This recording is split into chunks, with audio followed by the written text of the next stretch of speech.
যখন কোনো মানুষ মারা যায় তার ভেতরে কি আছে, অন্তরে কি আছে বাদ দেন। যদি তার নামটা মুসলমানের হয়, জন্মটা মুসলমানের ঘরে হয়, পরিচয়টা যদি মুসলমানের হয়, তাহলে মারা যাওয়ার পর সুন্দর মতো তাকে আগে গোসল দেওয়ানো হয়। গোসল দেওয়ার পরে কাফন পরায় দেওয়া হয়। এরপরে জানাজার নামাজের জন্য নিয়ে যাওয়া হয়। জানাজা শেষে লাশের খাটিয়াটা নিয়ে কবরস্থানের দিকে রওনা হয়ে যাওয়া হয়। এইবার লাশটা কবরের পাশে রাখা হয়। দুইজন আল্লাহর বান্দা কবরের মধ্যে নামেন, আর দুইজন উপর থেকে যে কোনো পদ্ধতিতে লাশটাকে নিচে ধরায়া দেয়। ঠিক কিনা বলেন তো? এই সময় একটা দোয়া পড়া হয়। দোয়া, ওই কি দোয়া পড়া হয় আপনাদের জানা আছে নাকি? কোন তো কি পড়ে? সামনের দিকে কোন? বিসমিল্লাহি ওয়া আলা মিল্লাতি রাসূলিল্লাহ। এই দোয়াই ময়মনসিংহে পড়ে, গৌরীপুরে পড়ে, গোটা বাংলাদেশ সহ গোটা দুনিয়ায় এই দোয়াটা পড়ে। আমি মারা গেলে আমাকেও এই দোয়াটা পড়াই কবরে রাখবে। হয়তো অনেকে কবরে শোয়াইছেন, নামাইছেন, পড়ছেন। এই দোয়ার মধ্যে আসলে আমরা কি বলি কখনো আমরা হৃদয় দিয়ে বোঝার চেষ্টা করি নাই। আরবির কিছু শব্দ আছে যেটা অনুবাদ করলে শুধু শব্দটা দেখা যায়, পড়া যায়, কিন্তু ওই শব্দের যেই গভীরতা ওটা অনুবাদের দ্বারা বোঝা যায় না। ওটা বুঝতে হয় হৃদয় দিয়ে, অন্তর দিয়ে। এই দোয়াটা যখন আমরা পড়ি, কথাটা বলি হলো এরকম: আল্লাহর নামে এমন এক লোকরে কবরে রাখতেছি যে তার গোটা জীবন রসুলের সুন্নতের উপরে পরিচালিত করছে। মূল কথাটা যা বলি আর কি, বলি সংক্ষেপে, কিন্তু কথাটার ব্যাখ্যা কি বুজুর্গানে দিন বলেন যে বলি যে আল্লাহ আপনার নামে এমন একজন লোককে এখন কবরে রাখতেছি যে তার গোটা জীবন সুন্নতের উপরে ছিল। আলা মিল্লাতি রাসূলিল্লাহ, রাসূলের মিল্লাতের উপরে ছিল, মানে রাসূলের সুন্নতের উপরে ছিল, আদর্শের উপরে ছিল। যখন মারা গেছে তখনও রাসূলের সুন্নতের উপরে ছিল। এরপরে যখন তাকে আমরা কবরে রাখতেছি তখনও সে রাসূলের সুন্নতের উপরে আছে। এই অবস্থায় তারে কবরে রাখতেছি। এই দোয়াটা পড়া যারে কবরে রাখা হচ্ছে তার মুখের মধ্যে দাড়ি নাই। বলেন তো, ওই ব্যক্তির জন্য এই দোয়াটা হয়তো পড়বেন নাকি পড়বেন না? তাহলে যার মুখে দাড়ি নাই, যার সুন্নাতের খবর নাই, সারা জীবন সুন্নাত আর সুন্নাত ওয়ালাদের বিরোধিতা করছে, বলেন তো ওই লোকের ব্যাপারে এই দোয়া সত্য না মিথ্যা? আর একটু জোরে বলেন, সত্য না মিথ্যা? মিথ্যা। হায়াতের কোনো গ্যারান্টি নাই, কে কোন সময় মারা যাবে বলা যায় না। সুস্থ মানুষ ঘুমায় থাকে আর ঘুম থেকে উঠে না, দরজা খুলে না, চোখ বন্ধ হইছে তো আর সে খুলে না। এইরকম দৈনিক শত শত ঘটনা দেশে ঘটতেছে। যুবক মানুষ, সুস্থ মানুষ স্ট্রোক করে মুহূর্তের ভিতরে মারা গেছে। বলেন তো এইরকম ঘটনা এদেশে ঘটে কি ঘটে না? আমি আপনি কোন সময় দুনিয়া থেকে চলে যাব বলা যায় না। অনেকে হয়তো চিন্তা করতেছে এখন তরুণ, এখন যুবক, এখন উড়ে বেড়ানোর সময়, এখন একটু ফুর্তি করি, দুনিয়া ব্যাপী ঘুরে বেড়াই, বুড়া হইলে দাড়ি রাইখা নামাজ কালাম শুরু করে দিব। এই কথাটা অন্তরে ঢুকায় দেয় হলো শয়তান। এই কথাটা অন্তরে ঢুকায় দেয় শয়তান। সে মানুষকে দ্বীনের পথে আসার ক্ষেত্রে শুধু বিলম্ব করায়। অনেকের নসিব যদি ভালো, এক সময় হায়াত থাকে, তওবা করে দ্বীনের পথে ফিরে আসে। আবার অনেকের নসিব খারাপ, বিলম্ব করাইতে একটা সময় হায়াত শেষ হয়ে যায়, দ্বীনের উপরে আসতে পারে না, দুনিয়া থেকে চলে যায়। বিসমিল্লাহির রহমানির রহিম।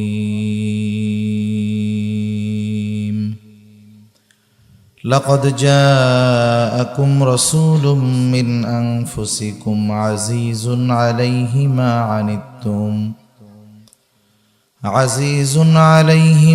আনিত্তুম হারিসুন আলাইকুম বিল মুমিনিনা রাউফুর রহিম। وقال رسول الله صلى الله عليه وسلم لا يؤمن أحدكم حتى أكون أحب إليه من والده وولده والناس أجمعين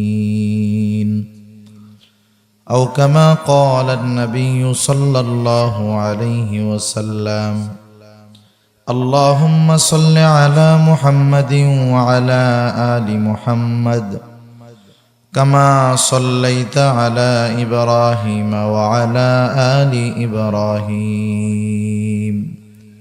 إنك حميد مجيد اللهم بارك على محمد وعلى آل محمد كما باركت على إبراهيم وعلى آل إبراهيم إنك حميد مجيد দয়াময় আল্লাহ রব্বুল আলামিনের দরবারে অগণিত শুকর যে মহান মালিক আমাদের হায়াতে বরকত দিয়ে সুস্থ রেখে তার মহান হুকুম এশার নামাজের পরে এই পর্যন্ত উলামায়ে কেরামের জবান থেকে বহুত গুরুত্বপূর্ণ কথা শ্রবণ করবার আমাকেও আপনাদের খেদমতে কিছু কথা বলবার সুযোগ যে মহান মালিক দান করেছেন সে মহান মানিবকে খুশি করার জন্য মহব্বতের সাথে জবান খুলে অন্তর থেকে আমরা একবার কালিমাতুশ শুকর পাঠ করি আলহামদুলিল্লাহ। অগণিত দুরূদ ও সালাম সাইয়্যিদুল আম্বিয়া আশরাফুল আম্বিয়া খাতামুল আম্বিয়া ইমামুল মুরসালিন রাহমাতুল লিল আলামিন মুহাম্মাদুর রাসূলুল্লাহ সাল্লাল্লাহু আলাইহি ওয়াসাল্লামের উপর। যেহেতু আমার আসলে সময় কম, আমি অল্প সময়ে কিছু কথা আপনাদের খেদমতে বলবার নিয়তে পবিত্র কোরআনুল কারীমের সূরা তাওবা থেকে একটা আয়াত ও রাসূলুল্লাহ সাল্লাল্লাহু আলাইহি ওয়াসাল্লামের অগণিত হাদিস থেকে একটা হাদিস পাঠ করেছি। আল্লাহ তাআলার কাছে তৌফিক চাই, আল্লাহ তাআলা কিছু কথা বলার সুযোগ করে দেন যে কথাগুলো আমাদের সবার দুনিয়া এবং আখিরাতের জন্য কল্যাণকর হয়। সকলে বলি আমিন। সম্মানিত উপস্থিতি, এ দুনিয়াতে আল্লাহ তাআলা আমাদেরকে অজস্র অগণিত দামি দামি নেয়ামত দান করছে। আল্লাহ তাআলা কত পরিমাণ নেয়ামত আমাদেরকে দিয়েছেন আল্লাহ তাআলাই বলেন ওই নেয়ামতের হিসাব দুনিয়ার কেউ করতে পারবে না। আল্লাহ তাআলা বলেন ওয়া ইন তাউদ্দু নি'মাতাল্লাহি লা তুহসুহা, তোমরা যদি আল্লাহর নেয়ামত সমূহ গণনা করো হিসাব করতে পারবা না। অগণিত দামি দামি নেয়ামত আল্লাহ তাআলা আমাদেরকে দান করেছেন। দামি দামি নেয়ামত গুলোর মধ্যে সবচাইতে দামি নেয়ামতের নাম হলো ঈমান। কি বলেন তো? ঈমান। ঈমান সবচাইতে দামি নেয়ামত। আর ঈমানের পরে দামি দামি নেয়ামত গুলোর মধ্যে অন্যতম এক দামি নেয়ামত যে আল্লাহ তাআলা আমাদেরকে মুহাম্মাদুর রাসূলুল্লাহ সাল্লাল্লাহু আলাইহি ওয়াসাল্লামের উম্মত বানিয়েছেন। প্রথমে মুমিন বানিয়েছেন, এরপরে মুহাম্মাদুর রাসূলুল্লাহ সাল্লাল্লাহু আলাইহি ওয়াসাল্লামের উম্মত বানিয়েছেন। শুধু তাই না, নবীজি সাল্লাল্লাহু আলাইহি ওয়াসাল্লাম হলেন মুমিনদের জন্য বিশেষ এক অনুগ্রহ। আল্লাহ তাআলার পক্ষ থেকে মুমিনদের জন্য বিশেষ এক রহমত, বিশেষ এক অনুগ্রহ হলো মুহাম্মাদুর রাসূলুল্লাহ সাল্লাল্লাহু আলাইহি ওয়াসাল্লাম।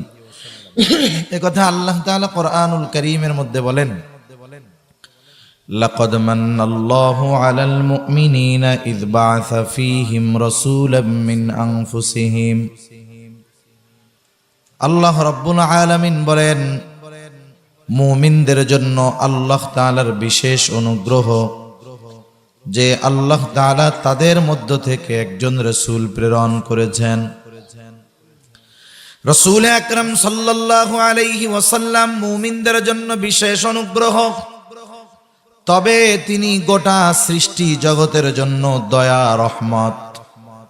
আল্লাহ তাআলা কোরআনুল কারীমের মধ্যে আমার আপনার নবীজির ব্যাপারে ঘোষণা দিয়ে বলেন ওয়ামা আরসালনাকা ইল্লা রাহমাতাল লিল আলামিন। আল্লাহ তাআলা বলেন, আপনাকে আমি জগৎ সমূহের জন্য রহমত হিসাবে প্রেরণ করেছি। আল্লাহ তাআলা হলেন রব্বুল আলামিন, জগৎ সমূহের রব হলেন আল্লাহ, আর জগৎ সমূহের জন্য রহমত হলেন মুহাম্মাদুর রাসূলুল্লাহ। এই জন্য নবী শুধুমাত্র মুমিনদের জন্যই রহমত, বিষয়টা এমন নয়, বরং নবীজি গোটা সৃষ্টি জগতের জন্যই রহমত। তার এই রহমতের সুবিধা শুধু যে মুমিনরা ভোগ করে তা নয়, বরং তারাও এই সুবিধা পায়। রাসূল আকরাম সাল্লাল্লাহু আলাইহি ওয়াসাল্লাম আল্লাহ তাআলার কাছে দোয়া করেছে, আল্লাহ, আমার উম্মতের পাপের কারণে আপনি আমার উম্মতকে সমূলে ধ্বংস করে দিবেন না। এই জন্য গোটা দুনিয়ার মধ্যে পাপাচার চলে, অনাচার চলে, জুলুম চলে, অবিচার চলে।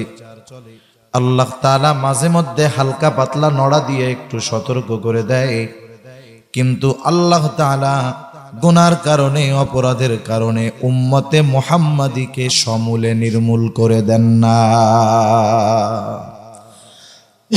কিন্তু অতীতের অনেক নবীর উম্মতকে, অনেক কওমকে অপরাধের কারণে, জুলুমের কারণে, নাফরমানির কারণে আল্লাহ তাআলা সমূলে নির্মূল করে দিয়েছে। কিন্তু নবীজির দোয়ার কারণে ছাড় পেয়ে যায়। মাঝে মধ্যে একটু নড়াচড়া দিয়ে আল্লাহ তাআলা সতর্ক করে দেয়। এই যে 2 দিন আগে ভূমিকম্প হয়েছে, আপনারা টের পাইছেন নাকি? হালকা পাতলা কাপা কাপি দিয়া আল্লাহ তাআলা সতর্ক করে দেয়, বান্দা, এই জমিন যদি পরিপূর্ণভাবে দুলতে থাকে, ভূমিধস যদি শুরু হয়ে যায়, কেমনে বাঁচবা? অতীতে বহু জাতিকে আল্লাহ তাআলা এভাবে ধ্বংস করে দিয়েছেন। আল্লাহ তাআলা হালকা পাতলা নড়াচড়া দিয়ে সতর্ক করে দেয় যে তোমরা যদি আমার হাবিবের উম্মত না হইতা, তোমরা যেই পাপাচারের মধ্যে ডুবে গেছো, তোমাদের অবস্থাও অতীতের ওই জাতিদের মতো হতো। তাহলে নবীজি রহমাতুল লিল আলামিন, আর এই রহমতের সুবিধা ভোগ করছে। আবু জেহেলের নাম শুনছেন? আবু জেহেল একদিন রাসূলুল্লাহ সাল্লাল্লাহু আলাইহি ওয়াসাল্লামের সামনে এসে আল্লাহ তাআলার কাছে দোয়া করতেছে। কথা হইল, আবু জেহেল তো আল্লাহ তাআলার কাছে আবার দোয়া করে কেমনে? যদিও মক্কার মুশরিক, ওরা শিরকের সাথে জড়ায় ছিল, কিন্তু মক্কার মুশরিকরা আল্লাহ রব্বুল আলামিনের অস্তিত্বে বিশ্বাস করত। ওরা বিশ্বাস করত যে একজন স্রষ্টা আছে। যারা আল্লাহ তাআলাকে বিশ্বাস করে না, স্রষ্টাকে বিশ্বাস করে না, বলে আল্লাহ বলে কিছু নাই, নাউজুবিল্লাহ বলেন। কিন্তু মক্কার মুশরিকরা আল্লাহ তাআলার অস্তিত্বে বিশ্বাসী ছিল। একথা আমার নয়, স্বয়ং আল্লাহ তাআলা কোরআনুল কারীমের মধ্যে বলেন, ওয়ালা ইন সাআলতাহুম মান খালাকাস সামাওয়াতি ওয়াল আরদ। আল্লাহ তাআলা বলেন, হাবিব, আপনি যে মুশরিকদেরকে জিজ্ঞাসা করেন, মান খালাকাস সামাওয়াতি ওয়াল আরদ, আসমান এবং জমিনের স্রষ্টা কে? কে আকাশ বানিয়েছে, কে জমিন বানিয়েছে? তারা তাদের দেবদেবীদের কথা বলবে না, তারা বলবে না লাত মানাত উজ্জা এগুলা বানিয়েছে, বরং কি বলবে? লা ইয়াকুলুন্নাল্লাহ। অবশ্যই অবশ্যই আপনার এই প্রশ্নের জবাবে তারা বলবে, আসমান জমিন যিনি বানিয়েছেন তিনি কে? আরো আয়াত আছে যেগুলোর দ্বারা স্পষ্ট প্রমাণিত হয়ে যায় যে মুশরিকরা আল্লাহ তাআলাকে বিশ্বাস করত, তবে এমন কিছু শিরক তারা করত যার কারণে তাদের ঈমান নষ্ট হয়ে গেছে, ঠিকানা হবে অনন্তকাল জাহান্নাম। আবু জেহেল আল্লাহ তাআলার কাছে দোয়া করে বলে, আল্লাহ, এই কোরআন যদি সত্যই আপনি নাজিল করে থাকেন, তাইলে আপনি আমাদের উপরে পাথর বর্ষণ করেন, না হলে যন্ত্রণাদায়ক আযাব আপনি আমাদেরকে দেন। মূলত নবীজিকে টিটকারি কইরা বলতেছে নবীজির সামনে। কেমন যেন আবু জেহেল বলে, আল্লাহ, কোরআন নাজিল করার মতো লোকজন আর আপনি পান নাই। আপনি যদি এর কাছে কোরআন নাজিল কইরাই থাকেন তাইলে আমাদের উপরে পাথর বর্ষণ করেন। অনেক সময় দেখবেন গ্রামের মধ্যে আছে একজন গরিব মানুষ, কৃষক মানুষ, দিনমজুর খেটে খাওয়া মানুষ। ওই লোকটার সন্তান পরিশ্রম করে লেখাপড়া শিখে বড় অফিসার হয়ে গেছে। কৃষকের সন্তান আছে না নাই? বলেন তো, কৃষকের সন্তান বড় অফিসার হইছে, এটা কি গ্রামের সব মানুষ মেনে নিবে নাকি? সবাই আনন্দিত হবে না? কিছু মানুষের চুলকানিও শুরু হয়ে যাবে, ঠিক না? হিংসা হবে না মনের মধ্যে? জোরে বাবা, কৃষক ক লিখতে পারে না, ওর ছেলে বলে বড় অফিসার হয়ে গেছে। এখন কি কয় জানেন? চার দোকানে বৈশা একজন বলতেছে, শুনছো কি হয়েছে? আমাদের ওই যে অমক কাকার ছেলেটা বড় অফিসার হয়ে গেছে। এখন ওই যে যারা তো খুশি হইবে ওরা বলবে আলহামদুলিল্লাহ খুব ভালো, আর যার চুলকানি আছে কি বলবে? ওরে আল্লাহ, এ খবর শোনার আগে মরলাম না কেন? এরকম বলার লোক তো আলহামদুলিল্লাহ আপনাদের এদিকে নাই। এখন কম তো ওই সময় যদি আজরাইল আইসা বলে তাহলে চল আমার লগে, তখন কি বলবে? আরে মিয়া সত্য সত্য কইছি নাকি? তার মানে টিটকারি করে বলছে যে এই খবর শোনার আগে আমার মরণ হলো না কেন? আবু জেহেল বলতেছে, আল্লাহ, আপনি যদি মুহাম্মাদের উপরে কোরআন নাজিল কইরাই থাকেন তাইলে আমাদের উপরে পাথর মারেন। এ কথা বলতেছে নবীজিকে টিটকারি করে। নবীজির সামনে যখন এই কথা বলে, আল্লাহ তাআলা সাথে সাথে আবু জেহেলের এই কথার জবাব দিয়া জিবরাইল আলাইহিস সালাতু ওয়াস সালামকে নবীজির কাছে পাঠায়া দেয়। আবু জেহেলের এই কথাকে কেন্দ্র করে আয়াত নাজিল করছে আল্লাহ তাআলা। আল্লাহ রাব্বুল আলামিন কেমন যেন জবাবে বলতেছে, আবু জেহেল, তুই তো শাস্তি চাইলি, আমি আল্লাহ তোকে শাস্তি দিতাম, কিন্তু তুই কেন বাইচা গেলি? শোন, কারণ আমার হাবিব হলো রহমাতুল লিল আলামিন, এখনো দুনিয়ার জমিনে আছে। হাবিবের সম্মানে, রহমাতুল লিল আলামিনের সম্মানার্থে তোকে আযাব দিলাম না।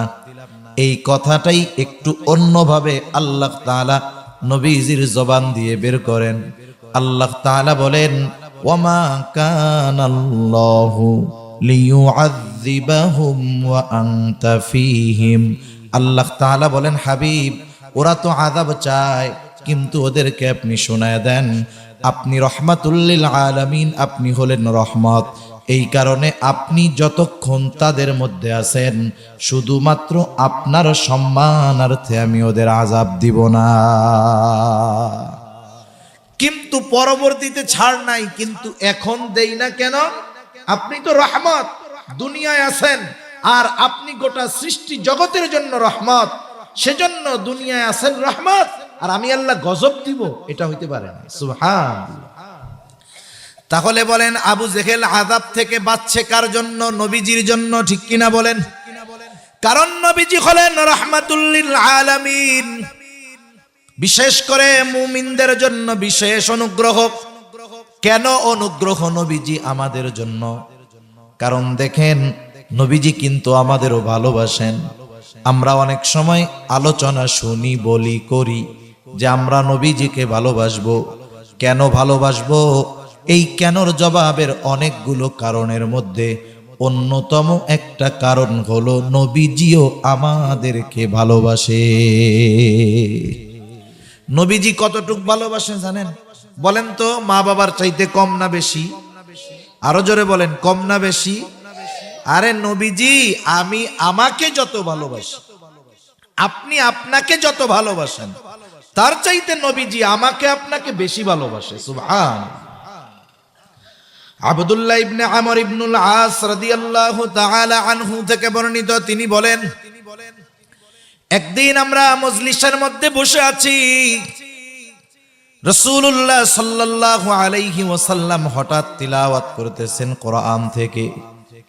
আন্নান নাবিয়্যা সাল্লাল্লাহু আলাইহি ওয়াসাল্লাম তাআলা মা নাযালা ফি ইব্রাহিম আলাইহিস সালাম। রাসূলুল্লাহ সাল্লাল্লাহু আলাইহি ওয়াসাল্লাম কোরআন থেকে তিলাওয়াত করলেন।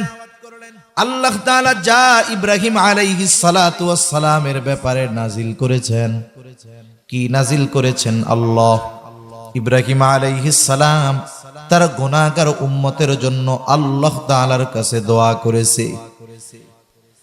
রাসূলুল্লাহ সাল্লাল্লাহু আলাইহি ওয়াসাল্লাম দুনিয়ায় আসার পর থেকে, নবুয়তির পর থেকে নিয়ে কিয়ামত পর্যন্ত যত মানুষ দুনিয়ায় আসবে, মুমিন হোক কাফের হোক, দিনদার হোক আর বদ্দিন হোক, কিয়ামত পর্যন্ত যত মানুষ আসবে সব মানুষ হলো নবীজির উম্মত। ঠিক কিনা বলেন? সব নবীজির উম্মত। নবীর অন্তরে নেককারের জন্য যেমন মুহাব্বত, অনুরূপ ভাবে গুনাহগার উম্মতের জন্য তেমন চিন্তা আর মুহাব্বত আর ভালোবাসা। হযরত ইব্রাহিম আলাইহিস সালাতু ওয়াস সালাম তার গুনাহগার উম্মতের ক্ষমা চাইয়া আল্লাহ তাআলার কাছে ফরিয়াদ করে, দোয়া করে। মনে রাখবেন, এক লোকের মনে করেন 3টা বা 4টা ছেলে। কয়টা ছেলে? একটু কথা কন, কয়টা? 3 ছেলে, নামাজি, মুত্তাকি, পরহেজগার, এক কথায় ভালো। কারো সাথে চোখ উঁচা কইরা উঁচু জবানে কথা বলে না। কিন্তু 4 নাম্বার ছেলেটা, এই 3 ছেলে একসাথে যত ভালো, 4 নাম্বারটা তার চাইতে বেশি খারাপ। বলেন তো, মা বাবা সারাদিন ওই ভালো 3টার জন্য চিন্তা বেশি করে নাকি খারাপটার জন্য করে? বলেন তো, নামাজে যখন দোয়া করে, যখনই আল্লাহ তাআলার কাছে দোয়া করে, বলেন তো দোয়া ওই 3টার জন্য বেশি করে নাকি খারাপটার জন্য বেশি করে? যদিও খারাপ, যদিও অবাধ্য, তবে সন্তান তো, সন্তানের মায়ায় মা বাবা খারাপটার জন্য দোয়া বেশি করে। অনুরূপ ভাবে উম্মত গুনাহগার হোক আর নেককার হোক, নবীরা ওই গুনাহগার উম্মতের জন্য চিন্তিত বেশি থাকে। ইব্রাহিম আলাইহিস সালাতু ওয়াস সালাম দোয়া করতেছে আল্লাহ তাআলার কাছে, রব্বি ইন্নাহুন্না আযলালনা কাসীরাম মিনান নাস ফামান তাবিআনি ফাইন্নাহু মিন্নি ওয়ামান আসানি ফাইন্নাকা গফুরুর রহিম। ইব্রাহিম আলাইহিস সালাম বলে, রব, ও আমার রব, এই প্রতিমাগুলো, এই মূর্তিগুলা অধিকাংশ মানুষকে পথভ্রষ্ট বানায় ফেলছে, পথচ্যুত করে ফেলছে, জাহান্নামের পথিক বানায় ফেলছে। আল্লাহ, ফামান তাবিআনি ফাইন্নাহু মিন্নি, যে আমার আনুগত্য করলো সে তো আমার দলভুক্ত, আমার কথা মেনে যে ঈমান আনলো সে তো আমার দলের লোক। ওয়ামান আসানি ফাইন্নাকা গফুরুর রহিম। ইব্রাহিম আলাইহিস সালাম কেমন যেন বলতেছে, রব, যারা আমার আনুগত্য করে নাই, আমার কথা মানে নাই, ওরাও তো আমার উম্মত, আমার উম্মত। আয় আল্লাহ, আপনি তো গফুর, আপনি তো রহিম। আপনি যদি চান আমার ওই অবাধ্য গুনাহগার উম্মত গুলাকেও আপনি মাফ কইরা দিতে পারে। কেমন যেন নবী ইব্রাহিম আলাইহিস সালাম বলতেছে, আল্লাহ, আপনি আমার গুনাহগার উম্মত গুলারেও মাফ কইরা দেন। সুবহান। وقال عيسى عليه السلام, ঈসা আলাইহিস সালাম দোয়া করতেছে তার গুনাহগার উম্মতের জন্য। আল্লাহ তাআলার কাছে বলে, ইন তুআযিবহুম ফাইন্নাহুম ইবাদুক ওয়া ইন তাগফির লাহুম ফাইন্নাকা আনতাল আজিজুল হাকীম। ঈসা আলাইহিস সালাম আল্লাহকে বলতেছে, আল্লাহ, আপনি যদি আমার উম্মত গুলারে শাস্তি দেন, তারা তো আপনারই বান্দা, আপনি যদি তাদেরকে শাস্তি দেন, ইন তুআযিবহুম ফাইন্নাহুম ইবাদুক, আপনি যদি তাদের শাস্তি দেন তারা তো আপনারই বান্দা, ওয়া ইন তাগফির লাহুম, আর যদি আপনি তাদেরকে ক্ষমা কইরা দেন, মাফ করে দেন, হায় আল্লাহ, কেউ তো আপনাকে জিজ্ঞাসা করবে না কেন আপনি মাফ করলেন। কেমন যেন ঈসা আলাইহিস সালাম গুনাহগার উম্মতের ব্যাপারে আল্লাহ তাআলাকে বলে, আল্লাহ, আপনি আমার গুনাহগার উম্মত, আপনার এই বান্দাগুলারে মাফ কইরা দেন, আপনি মাফ করলে কেউ কিছু বলবে না, জিজ্ঞাসা করবে না, কারণ আপনি হলেন আজিজ, আপনি হলেন হাকিম, আপনি হলেন মহাপরাক্রমশালী, প্রজ্ঞাময়। সুতরাং আপনি আমার গুনাহগার উম্মত গুলাকে মাফ করে দেন। একটু চিন্তা করে দেখেন, দুই নবী তার গুনাহগার উম্মতের ব্যাপারে দোয়া করছে কার কাছে? আরো জোরে বলেন, কার কাছে? আল্লাহ তাআলার কাছে দোয়া করছে। অনেক সময় দেখবেন ছোট মানুষ কিছু মনে নাই, হাঁটতেছে, হঠাৎ করে দেখে ওর বয়সের আরো দুইটা পোলা চকলেট খাইতেছে। এইবার বলেন তো, ছোট বাচ্চার চকলেটের কথা মনে পড়ে কি পড়ে না? এইবার আব্বার কাছে কান্দে আর কয়, আব্বা চকলেট কিনা দাও। রাসূল আকরাম সাল্লাল্লাহু আলাইহি ওয়াসাল্লাম উম্মতের চিন্তায় বিভোর। যখন এই দুই নবীর উম্মতের ব্যাপারে দোয়া নবীজি কোরআন থেকে তিলাওয়াত করলেন, এইবার নবীজির অন্তরেও তার গুনাহগার উম্মতের চিন্তা উতলায়া উঠল। এইবার নবীজি আল্লাহ তাআলার কাছে দুহাত তুলে দোয়া করেন আর বলেন, আল্লাহুম্মা উম্মতি। হাদিসে আসছে, ফারাফা ইয়াদাইহি ওয়া ক্বালা আল্লাহুম্মা উম্মতি উম্মতি ওয়া বাকা। নবীজি দুই হাত উঁচু করে কাঁদতেছে আর বলতেছে, আল্লাহ আমার উম্মত, আমার উম্মত, আমার উম্মত। আর কিছু বলে না, শুধু কি বলে? আমার উম্মত। বলেন তো, এই শব্দ বা এই বাক্য দ্বারা কেউ কিছু না বুঝলেও নবীজি কি বলতে চায় আল্লাহ তাআলা বোঝেন কি বোঝেন না? আরো জোরে বলেন, বোঝেন কি বোঝেন না? আল্লাহ তাআলা জানেন হাবিব কি বলতে চায়। এই যে দেখেন মাদ্রাসাগুলো আছে, মাদ্রাসা, বৃহস্পতিবার বিকাল বেলায় যখন ছোট বাচ্চাটা ওস্তাদের সামনে আইসা কান্না করে, আসরের পরে আইসা হুজুরের সামনে বইসা শুধু কাঁদে, বৃহস্পতিবার বিকালে শুধু কান্না করে, কিছু বলে না। হুজুরও কয়, কান্দোস কেন? ও আরো কান্দে। বলেন তো, বৃহস্পতিবার বিকাল বেলায় হুজুরের সামনে বইসা কোন ছোট বাচ্চা যদি কান্না করে, বলেন তো এই কান্নার মানে কি? কি চায়? ছুটি চায়। বলেন তো, ও যখন কান্দে হুজুরের কান্দার কারণ বোঝে কি বোঝে না? এরপরে ও কি বলে, কান্দোস কেন? কন নাইলে কাজ হবে না। ও আরো জোরে কান্দে। বলে, যতই কান্দো কাজ হবে না, কেন কান্না করো বলো? এইবার ছোট বাচ্চাটা বলে, হুজুর বাড়িতে যাব, মাল্লাইকা পরাম করে। তখন হুজুর কি কয়? হাসি দিয়া কয়, যাও, আগামীকাল সন্ধ্যার আগে আবার মাদ্রাসায় হাজির হয়ে যাইবা। হুজুর জানার পরেও বোঝার পরেও কেন মুখ দিয়া শুনতে চায়? এটা হলো ওস্তাদ ছাত্রের এক মহব্বতের বহির্প্রকাশ। আল্লাহ তাআলা সব কিছু জানে নবীজি কেন কান্না করে, এরপরেও নবীজির জবান দিয়ে শুনতে চায়। এটা হলো আল্লাহ তাআলার ভালোবাসার এক বহির্প্রকাশ। জিবরাইল আলাইহিস সালাতু ওয়াস সালামকে পাঠায় দিয়েছে আল্লাহ, যাও মুহাম্মদ কেন কান্না করে শুনে আসো। জিবরাইল আলাইহিস সালাম এসে বলে, ও মুহাম্মদ কেন কান্না করেন?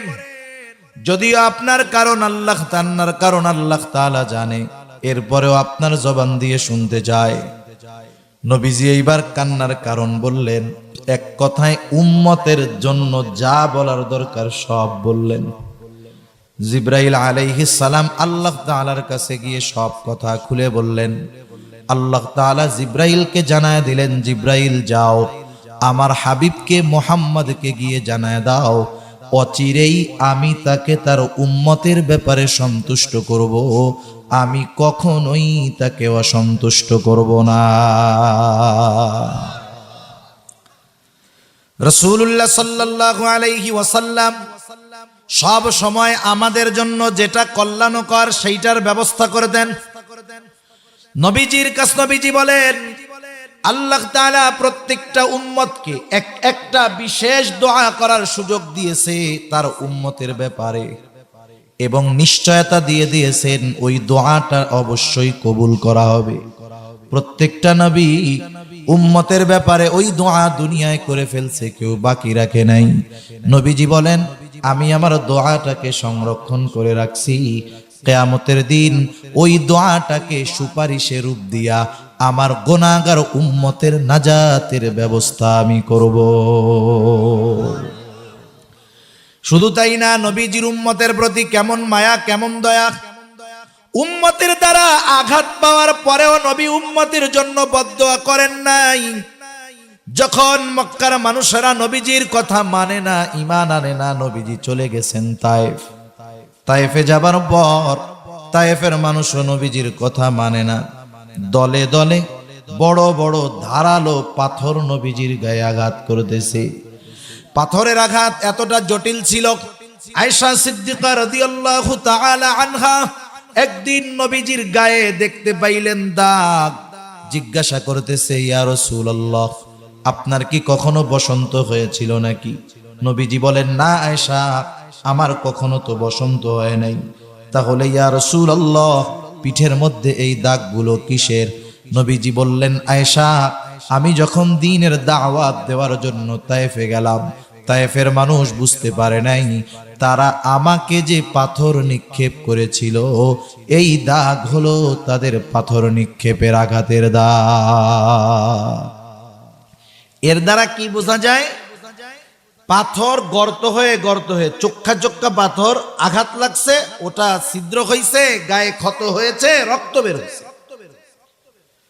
হযরত যায়েদ রাদিয়াল্লাহু তাআলা আনহু একা ঠেকায় পারেন না, দলে দলে পাথর মারে, নবীজি পথ চলে আর পড়ে যায়। আবার উঠে বলে, বলো লা ইলাহা ইল্লাল্লাহ তুফলিহু। এ তায়েববাসী বলো লা ইলাহা ইল্লাল্লাহ, সফল কাম হয়ে যাইবা, সফল হয়ে যাইবা। নবীজি পাথরের আঘাতে এতটা রক্তাক্ত হয়ে গেছেন, রক্ত গা ভিজে, জামা ভিজে, গা বেয়ে বেয়ে জুতার মধ্যে ঢুকে গেছে, রক্ত শুকায়া পায়ের সাথে জুতাটা আটকে গেছে। নবী অতিরিক্ত দুর্বল হয়ে গেছে। পড়ন্ত বিকালে নবীজি একটা আঙ্গুর বাগানের পাশে গিয়ে বিশ্রাম নিচ্ছে। ক্লান্ত শ্রান্ত দেহ, জিবরাইল আলাইহিস সালাম হাজির। এসে বলে, ইয়া রাসূলুল্লাহ, এই কওম আপনার সাথে কেমন আচরণ করেছে আল্লাহ তাআলা সব কিছু দেখছেন। আজকে আমি একা আসি নাই, আমার সাথে নতুন একজনকে নিয়ে আসছি, যে ইতিপূর্বে কখনো আপনার কাছে আসে নাই। নবীজি বলেন, এইবার ওই ফেরেশতা এসে আমাকে সালাম দিল। সালাম দেওয়ার পরে বলে, ইয়া রাসূলুল্লাহ, এই কওম আপনার সাথে কেমন আচরণ করেছে আপনার মালিক সব জানে। তিনি আমাকে আপনার কাছে পাঠিয়েছেন আপনার নির্দেশ মান্য করার জন্য, আদেশ পালন করার জন্য। আপনি যদি নির্দেশ দেন, দুই পাহাড় দিয়ে ইয়াখরুজাল্লাহু মিন আসলাবিহিম মান ইয়াবুদুল্লাহ ওয়াহদাহু, তাইলে এদের থেকে ওই প্রজন্ম বের হবে কে? সুবহানাল্লাহ। একটু চিন্তা করেন কতটুকু মুহাব্বত, ভালোবাসা, দয়া উম্মতের প্রতি থাকার কারণে উম্মতের দ্বারা কষ্ট পাওয়ার পরেও উম্মতকে শাস্তি দেওয়ার ব্যাপারে আল্লাহর নবী কখনো বলেন না। শুধু তাই না, এই নবীর উম্মতের প্রতি দয়া যে দুনিয়ায় তা না, আরো অনেক হাদিস আছে। আখিরাতের ময়দান সবচাইতে কঠিন অবস্থা। দুনিয়ায় যেই মানুষটা আমাকে আপনাকে সবচাইতে বেশি ভালোবাসে, কিয়ামতের দিন সেও আমাকে চিনবে না। যেই মা সন্তানকে এত ভালোবাসে, ওই মাও কিন্তু কিয়ামতের দিন সন্তানকে চিনবে না। আল্লাহ তাআলা কোরআনুল কারীমের মধ্যে বলেন, ইয়াউমা ইয়াফিরুল মারউ মিন আখিহি ওয়া উম্মিহি ওয়া আবিহি ওয়া সাহিবাতিহি ওয়া বানিহি লিকুল্লি ইমরিইম মিনহুম ইয়াউমাইযিন শা'নুন ইউগনি। আল্লাহ তাআলা বলেন, সেই দিন ভাই ভাইয়ের থেকে পলায়ন করবে। ওয়া উম্মিহি ওয়া আবিহি, পিতা মাতার থেকে পলায়ন করবে। ওয়া সাহিবাতিহি ওয়া বানিহি, স্ত্রী সন্তানদের থেকে পলায়ন করবে, শুধু নিজের চিন্তা করবে, কেউ কাউকে চিনবে না। বরং মা চিন্তা করবে সন্তানরে জাহান্নামে দিয়া হলেও নিজে জান্নাতে যাওয়া যায় কিনা।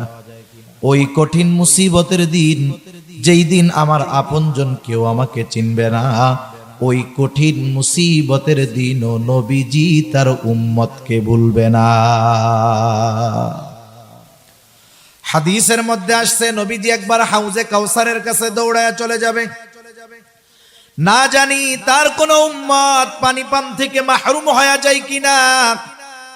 আবার দৌড়ায় পুলসেরাতের কাছে চলে যাবে, না জানি কোন উম্মত পাড়ি দিতে ব্যর্থ হয়ে যায় কিনা। আবার মিজানের কাছে চলে যাবে, না জানি কোন উম্মত সওয়াব গুনাহ ওজন করার সময় ধরা পড়ে যায় কিনা। আবার জাহান্নামের কাছে চলে যাবে, না জানি কোন উম্মতকে জাহান্নামে দিয়ে দেওয়া হয় কিনা। উম্মতের জন্য আবার যখন সুপারিশের দরকার, আল্লাহর কুদরতি কদমে লুটায় পড়া সুপারিশ করবে, সব নবী জান্নাত অভিমুখে রওনা হয়ে যাবে।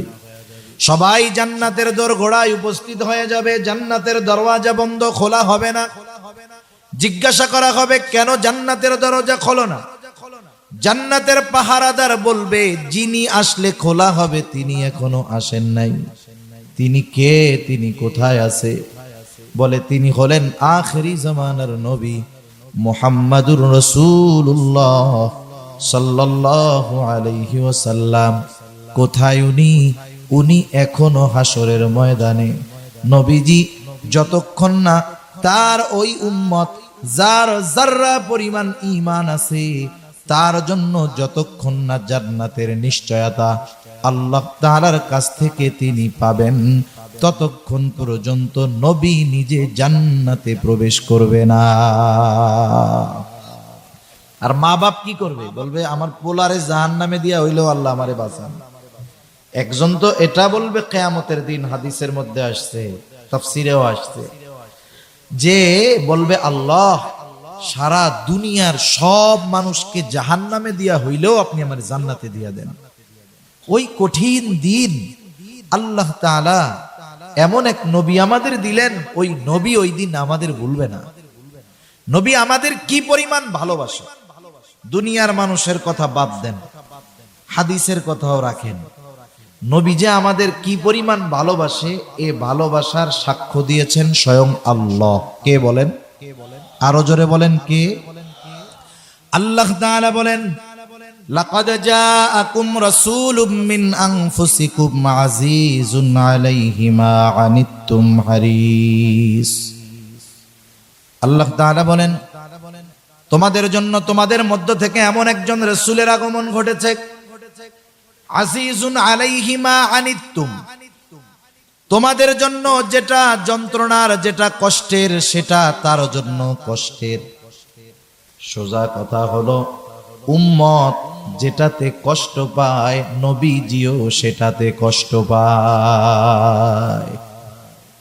উম্মত যে কোনো কারণে যদি কষ্ট পায়, সেই কষ্টটা নবীজিও অনুভব করে। কেমনে করে বলেন তো? ছোট বাচ্চার যখন জ্বর হয়, 3-4 বছর বয়স, ছোট মানুষ তো জ্বর হইলে খুব অসুস্থ, দুর্বল হয়ে যায়। ওই 2-3 বছরের বাচ্চার যখন জ্বর হয়, বলেন তো তার বাবার কেমন লাগে, মার কেমন লাগে? জ্বর হইছে ওই বাচ্চা, ওর চাইতে বেশি কষ্ট হয় মা বাবা। কেন? মোহাব্বত, ভালোবাসার কারণে। ঠিক কিনা বলেন? চিন্তা করে দেখেন, মা বাপ আমাদের এতটুকু ভালোবাসে, এই কষ্টে তাদের কত কষ্ট হয়। তাহলে ওই মা বাবার চাইতে নবী বেশি ভালোবাসে না কম ভালোবাসে? সেজন্য উম্মতের প্রত্যেকটা কষ্ট নবীজির কষ্টের কারণ। এ কথা বলতেছে আল্লাহ যে তিনি হলেন তোমাদের জন্য আজিজ, সমব্যথী, তথা তোমাদের জন্য যেটা কষ্টের সেটা তার জন্য কষ্টের। তিনি হলেন হারিসুন আলাইকুম, তিনি তোমাদের জন্য কল্যাণকামী। এরপরে আল্লাহ তাআলা স্পেশাল ভাবে, আলাদা ভাবে মুমিনদের জন্য নবীজি হলেন আলাইকুম বিল মুমিনিনা রাউফুর রহিম, বিশেষ করে মুমিনদের জন্য তিনি হলেন অতি সদয় আর পরম দয়ালু। রাউফ, রহিম, এই দুটো শব্দ আল্লাহ তাআলার গুণবাচক যেই নামগুলো আছে, এর মধ্যে অন্যতম দুটি নাম হলো রাউফ আর রহিম। তাহলে বলেন রউফ আর রহিম কার গুণবাচক নাম? ওই আল্লাহ।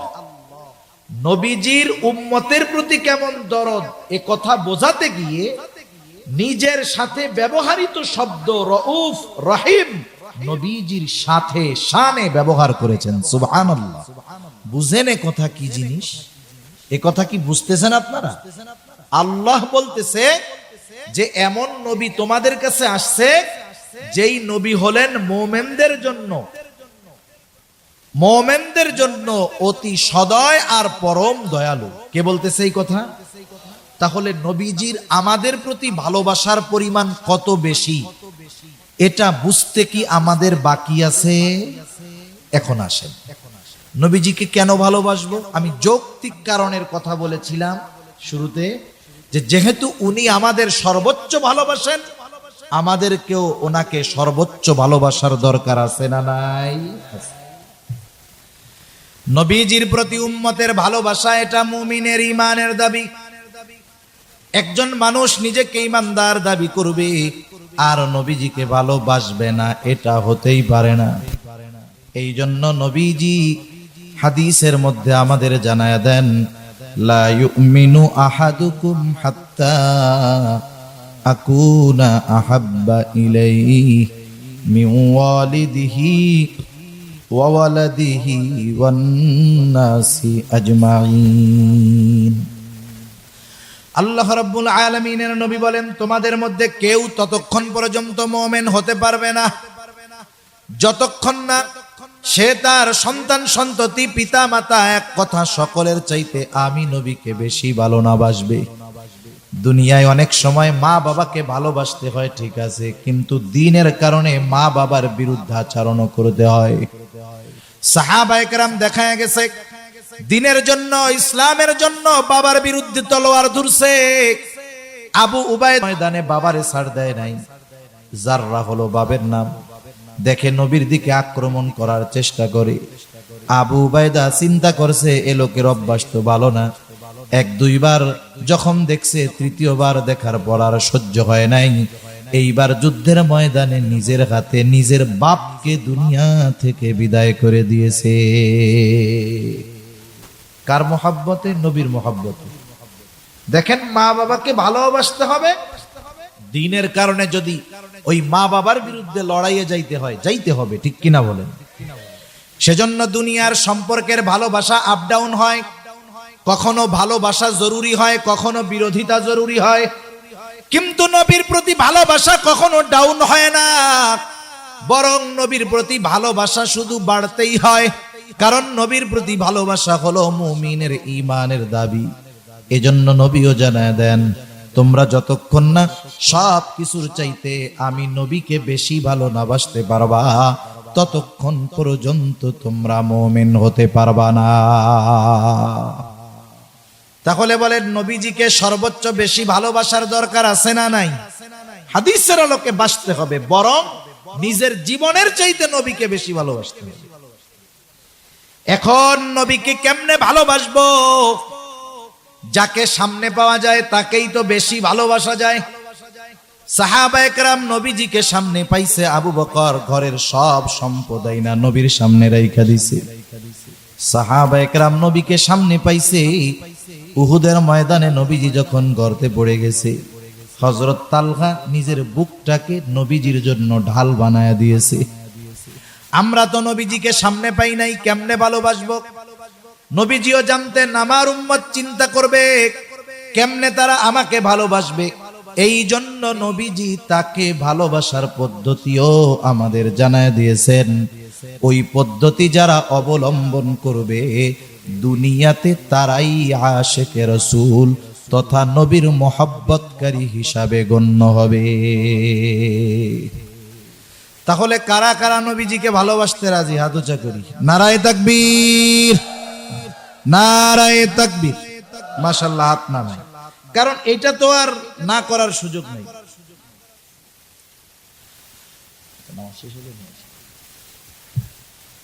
এই ভালোবাসা তো না বাইসা উপায় নাই। উপায় আছে বলেন? তাহলে নবীজি শিখায়া দিয়েছেন কেমনে ভালোবাসতে হবে। আমাদের দেশের কিছু মানুষ আছে নিজের বানানো পদ্ধতিতে নবীকে ভালোবাসতে চায়। মনে রাখতে হবে, নিজের বানানো পদ্ধতি দিয়া নবীজিকে ভালোবাসা যাবে না। নবীজিকে ভালোবাসার কথা জানায়া দিয়া বলেন, উম্মত আমাকে যদি ভালোবাসতে চাও কি করবা? মান আহাব্বা সুন্নতি ফাকাদ আহাব্বানি ওয়া মান আহাব্বানি কানা মাই ফিল জান্নাহ। নবীজি বলেন যে আমার সুন্নাতকে ভালোবাসলো সে আমি নবীকে ভালোবাসলো, আমি নবীকে যে ভালোবাসলো সে আমি নবীর সাথে জান্নাতে অবস্থান করবে। একটু চিন্তা করে দেখেন, নবীর সাথে জান্নাতে থাকার সৌভাগ্য অর্জন হয়ে যায় যারা সুন্নাতকে ভালোবাসে। সাহাবায়ে কেরাম নবীর সাথে জান্নাতে থাকার সুসংবাদ পায়া সবচাইতে বেশি খুশি হইছে। নবীজির কাছে গ্রাম থেকে একজন সাহাবী আসছে, গ্রাম্য সাহাবী আয়েশা বলে মাতাসা, নবীজিকে বলতেছে ইয়া রাসূলুল্লাহ কিয়ামত কখন হবে? আপনারা ঢাকা যান না মাঝে মধ্যে, গৌরীপুর থেকে ট্রেনে যান না? ট্রেনে মনে করেন 6টার টিকিট কাটছেন, এখন 6:30 বাজে, কাউন্টার মাস্টারে যায় কি কন, ওই ট্রেন কখন আসবে, এরকম কন না? এই বলাটার মধ্যে কি আছে বলেন তো? এই বলার মধ্যে যে কথাগুলো আছে সেগুলো হলো, এই মিয়া 6টার ট্রেন, 6:30 বাজে, আমরা সবাই রেডি, যাওয়ার লাইগা বইসা আছি, দেরি হয়ে যাইতেছে, ট্রেন কেন আসে না? এটা হলো মূল কথা। কিন্তু যাইয়া একটু ধাক্কা দিয়ে কোন ওই মিয়া ট্রেন আসে না। এখন নবীজিকে ওই ব্যক্তি বলছে মাতাসা, বলার ভাব ওই রকম, সেও কেমন জানি বলতেছে যে আমি তো রেডি টেডি হয়ে বসে আছি, কিয়ামত আসবে কোন সময়, আসে না কেন? এখন বলার ভাবে নবীজি তার প্রশ্নের জবাব না দিয়া উল্টা তাকে প্রশ্ন করছে, কারণ বলার ভাববেন ভিন্ন রকম। এই জন্য নবীজি তাকে জিজ্ঞাসা করতেছে, মা আদাত্তালাহা, তুমি কিয়ামতের জন্য কি পাথেয় জোগাড় করছো? গ্রামের মানুষ, সহজ সরল মানুষ নবীজির এই কথার জবাবে বলে, ইয়া রাসূলুল্লাহ, আমি আল্লাহ এবং তার রাসূলকে ভালোবাসি। সুবহানাল্লাহ। নবীজি এবার বলতেছে, যে যাকে ভালোবাসে সে তার সাথে থাকবে। লোকটা এই কথা শুইনা বাড়ির দিকে হাঁটা দিয়া দিছে। হযরত আনাস রাদিয়াল্লাহু তাআলা আনহু বলেন, নবীজির মুখে ওই কথাটা শুনবার পর যে যাকে ভালোবাসে তার সাথে জান্নাতে অবস্থান করবে, এই কথা শুনে আমরা সবাই এতটা খুশি হয়েছি যে ইসলাম গ্রহণের পরে আর কোনো কথায় এতটা খুশি হই না। তাহলে নবীর সাথে জান্নাতে দেওয়ার সুসংবাদ, জান্নাতে থাকার সুসংবাদ পেয়ে সাহাবায়ে কেরাম সর্বোচ্চ খুশি, আমরাও সর্বোচ্চ খুশি। তো সেই নবীর সাথে যদি জান্নাতে থাকতে হয়, জান্নাতে আগে যাইতে হবে। জান্নাতে যাওয়ার কর্ম যদি করে সে জান্নাতে যেতে পারবে, জান্নাতে গেলে নবীজির সাথে থাকা যাবে। এখন জান্নাতে কারা যাবে সেও নবীজি জানায় দেন। নবীজি বলেন, কুল্লু উম্মতি ইয়াদখুলুনাল জান্নাতা ইল্লা মান আবা। নবীজি বলেন, আমার সব উম্মত জান্নাতে প্রবেশ করবে, আবা উম্মত ছাড়া। জিজ্ঞাসা করা হলো, আবা উম্মত কারা? নবীজি বলেন, মান আতাআনি দাখালাল জান্নাহ, যারা আমার আনুগত্য করবে তারা জান্নাতে প্রবেশ করবে। ওয়া মান আসানি ফাকাদ আবা, যারা আমার অনুসরণ করবে না, আনুগত্য করবে না, তারা আবা উম্মত, তারা জান্নাতে যাবে না। তাহলে নবীর সাথে যদি জান্নাতে থাকতে হয় তাহলে সুন্নাতকে মোহাব্বতের সাথে অনুসরণ করতে হবে, সুন্নাতকে ভালোবাসতে হবে, নিজেও সুন্নাতওয়ালা হতে হবে। অনেক সময় আমরা সুন্নাতওয়ালাকে ভালোবাসি কিন্তু নিজে সুন্নাতওয়ালা হই না, ঠিক কিনা বলেন? তাহলে শুধু ভালোবাসলেই হবে না, ভালোবাসার সাথে সাথে নিজেও সুন্নাতওয়ালা হতে হবে। দুনিয়াতে যদি কেউ সুন্নাতওয়ালা হতে চায়, হাজারো বাধা বিপত্তি কথা তাকে শুনতে হতে পারে। অনেক যুবক ভাইরা আছেন, যুবক মানুষ, দাড়ি রাখার কথা বলা হইলে দাড়ি রাখে না। এখন কথা হইল, হুজুর এত সুন্নাত থাকতে দাড়ির সুন্নাতের কথা কেন আপনারা বেশি কম? কারণ দাড়ি হলো এমন একটা সুন্নাত, যেই সুন্নাত পালন করলে আরো অনেক সুন্নত পালন করা সহজ হয়ে যায়। দাড়ি হলো এমন এক সুন্নাত, এই সুন্নাতের বদৌলতে হাজার হাজার গুনাহ থেকে মানুষ বাঁচতে পারে। মনে করেন যুবক মানুষ স্কুল কলেজে পড়ে, দাড়ি রাখো না কেন? বলে হুজুর এখন দাড়ি রাখলে এই বয়সে, এখন তো ভাইয়া বলে সবাই, দাড়ি রাখলে সবাই চাচা ডাকবে। আছে না অনেকে? তো আমরা দাড়িওয়ালা মানুষ বুঝি, তো বাসের মধ্যে উঠছি, দেখা যাবে কন্ট্রাক্টর আমার বাবার চেয়ে বয়সে বড়, কিন্তু দাড়ি দুড়ি নাই। আমারে কয় চাচা আপনি একটু সাইডে দাঁড়ান। আমার মনে মনে কয় তুমি তো আমার দাদার বয়সী, দাড়িটা রাখলে এটার বয়স হইতে। এখন এই দাড়ি রাখার কারণে যুবক মানুষ চাচা শুনতে হয়, এটা তার একটু কষ্ট লাগে না? কষ্ট লাগে, এই জন্যই তো রাখেনি। আবার কতজন লেখাপড়া শেষ, দাড়ি রাখে না কেন? বল বিয়ে শাদীটা কইরা নেই, এরপরে রাখ মনে। কেন? কই বিয়ে শাদীর সময়, এই সময় দাড়ি রাখলে ভালো মাইয়া পছন্দ করে না। আরে বোকা, যেই মেয়ে দাড়ি আর দাড়িওয়ালারে পছন্দ করে না, সে ভালো হয় কেমনে? ঠিক কিনা বলেন? যে নবীর সুন্নাতকে ভালোবাসে না, সুন্নাতওয়ালাকে ভালোবাসে না, সে ভালো মেয়ে হতে পারে না। তোমার আখিরাতের হিসাব পরে জান্নাতি না জাহান্নামী সেটা পরে, কিন্তু যেই মেয়ে দাড়িওয়ালা দাড়ি ভালোবাসে না, ওই মায়া যত সুন্দরী হোক, যত বংশ ভালো হোক, যত টাকা পয়সাওয়ালা হোক, যত উচ্চ শিক্ষিত হোক, তুমি ঘরে আনো, পরকালে কি হবে আল্লাহ জানে, কিন্তু ওই মহিলা বা ওই মেয়ের কল্যাণে দুনিয়ায় তুমি ছোট্ট একটা জাহান্নাম দেখতে পাইবা। টের পাবা, মজা করে কর। সেই জন্য খবরদার, এমনটা করা যাবে না।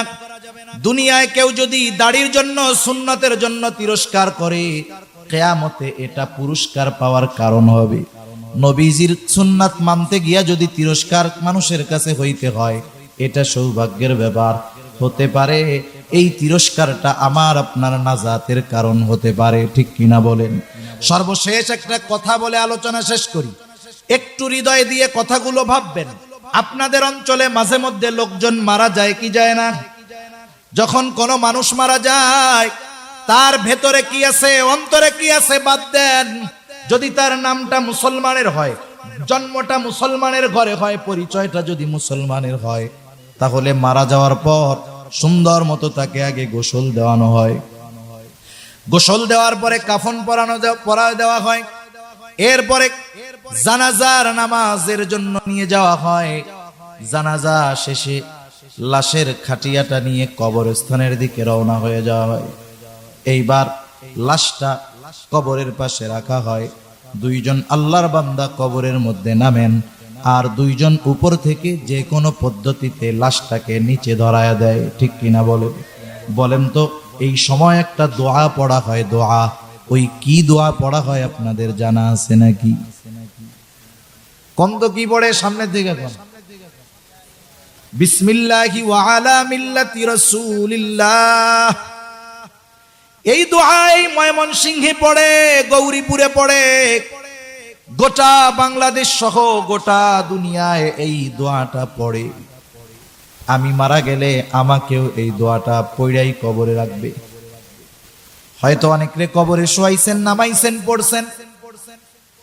এই দোয়ার মধ্যে আসলে আমরা কি বলি কখনো আমরা হৃদয় দিয়ে বোঝার চেষ্টা করি নাই।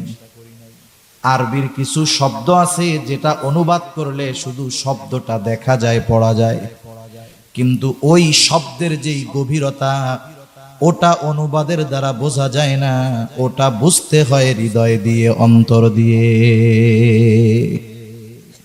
এই দোয়াটা যখন আমরা পড়ি, কথাটা বলি হলো এরকম: আল্লাহর নামে এমন এক লোকরে কবরে রাখতেছি যে তার গোটা জীবন রসুলের সুন্নতের উপরে পরিচালিত করছে।